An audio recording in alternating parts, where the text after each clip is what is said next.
Friends जय जगन्नाथ। आज आमर ब्रेकफास्ट रे फ्राइडे रे कौन बनाई आपण मानक चलते देखा ये हूँ अंडार टी भुजिया करके तरकारी करछि। सबले केते अंडा सिझेगी तरकारी करिवे, आज टी अलग प्रकार अंडा तरकारी करछि आ रुटी आउ ता सहित नीति आचार कंचा लंका प्याज। एबे चलंतु मु खाई कहूची केमिति कोन टेस्ट लागुछि।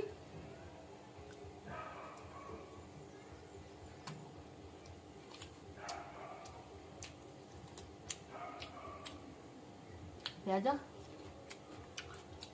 कंचा लंका